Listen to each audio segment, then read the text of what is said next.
Hi అండి, welcome to Godavari recipes. ఈరోజు మన గోదావరి రెసిపీస్లో ఈరోజు నేను చేస్తున్న కర్రీ మటన్ కీమా. దీన్నే కొందరు కైమా అని కూడా అంటారు. ఇక్కడ నేను 1/2 kg మటన్ కీమా తీసుకుని వాష్ చేసి పెట్టుకున్నాను. పొయ్యి మీద గిన్నె పెట్టుకుని సరిపడా ఆయిల్ వేసుకోవాలి. అందులో కొంచెం పసుపు వేసుకుని కట్ చేసిన ఉల్లిపాయ ముక్కలు, పచ్చిమిర్చి వేసి దోరగా వేగించాలి. ఉల్లిపాయలు వేగిన తర్వాత అల్లం వెల్లుల్లి పేస్ట్ 1 స్పూన్ వేయాలి. అల్లం వెల్లుల్లి పచ్చివాసన పోయే వరకు వేగించాలి.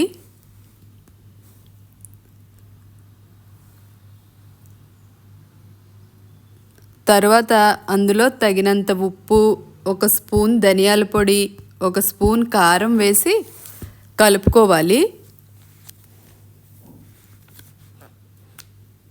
బాగా కలిపిన తర్వాత మనం కడిగి పెట్టుకున్న కీమాని అందులో వేయాలి.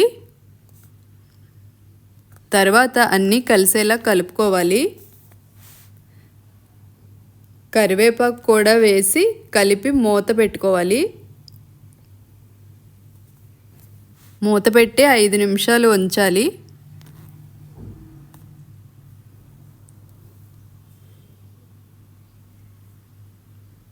కీమాలో ఉన్న వాటర్ అంతా బయటకు వస్తుంది.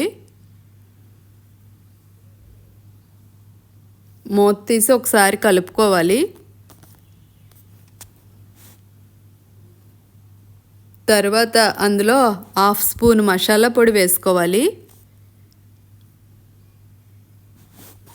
మొత్తం కలిపి మూత పెట్టి 2 నిమిషాలు ఉడకబెట్టాలి.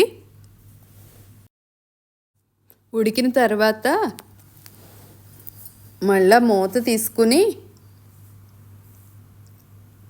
బాగా కలిపి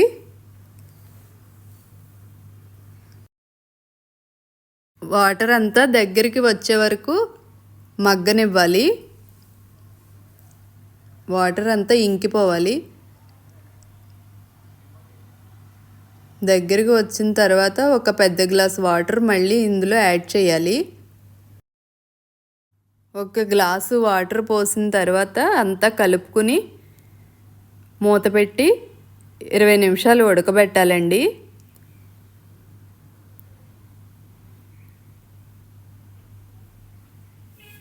ఉప్పు కారం సరిపోతుందో లేదో చూసుకుని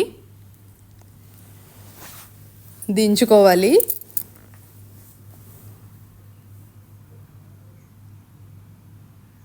అంతేనండి, ఎంతో టేస్టీగా ఉండే కీమా కర్రీ రెడీ. ఈ వీడియో మీకు నచ్చినట్లయితే లైక్ చేసి సబ్స్క్రైబ్ చేయండి. నెక్స్ట్ వీడియోతో మళ్ళీ కలుద్దాం.